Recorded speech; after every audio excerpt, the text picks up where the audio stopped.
तुम्ही त्या मोर्चालाही पक्षीय लेबल लावू नका आणि उद्या विजयी मेळावा झाला तरी त्याला पक्षीय लेबल लावू नका.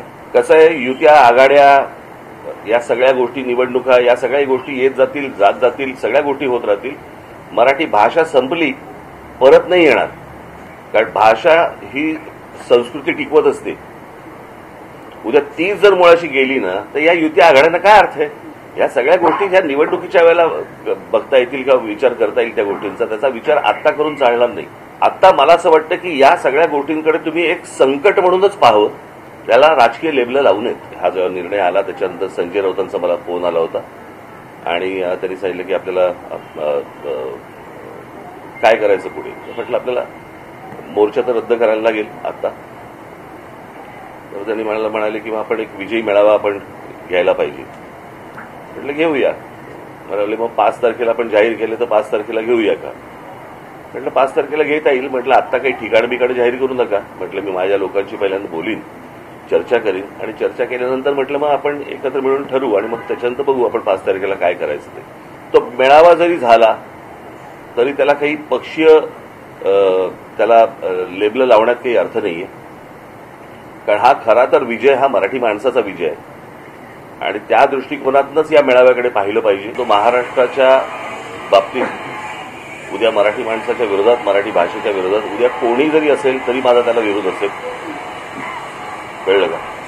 आणि उद्या जर समजा उद्धव ठाकरेंच्या काळामध्ये मला आत्ता मी तेव्हा हा प्रश्न विचारला यांना, परंतु तो कुठचा उच्च शिक्षण, प्राथमिक शिक्षण आणि काय उच्च शिक्षण याच्यामधला तो शालेय काहीतरी असेल तो, त्याच्यानंतरचा तो विषय आहे असं माझ्या आता कानावरती आलं. मला अजून त्याच्या डिटेल्स मला मिळालेले नाहीये.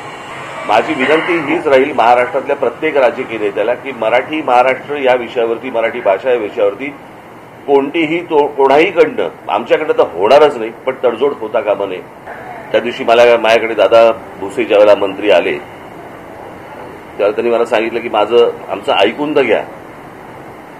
तेव्हा मी त्यांना सांगितलं होतं, मी म्हटलं तुमचं ऐकून घेईन पण ऐकणार नाही आणि या विषयामध्ये कोणतीही तडजोड होणार नाही. कारण हे काय आहे, हे स्लो पॉइझनिंग आहे. हे हळूहळू हळूहळू एक एक या गोष्टी आतमध्ये पेरायच्या आणि ते खास करून महाराष्ट्राच्याच नशिबी येणार. बाकीची राज्य कुठची ऐकणार नाहीत. आणि हा प्रयत्न त्यांनी करून पाहिला, परंतु तो त्यांच्याच मला असं वाटतं अंगाशी आला. तर मी आता जी तुम्हाला भूमिका जी मांडलेली आहे याच्या अगोदर 1ली ते 5वी हिंदी चालणार नाही. ते जाधव येऊ देत नाही तर अजून कोणी येऊ देत.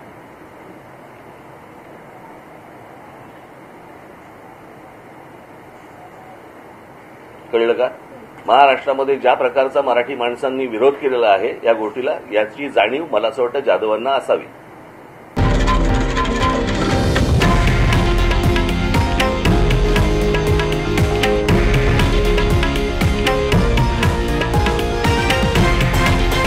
हे आहे देशातील नंबर 1 न्यूज नेटवर्क आणि आपण पाहत आहात TV9 मराठी, एकमेव.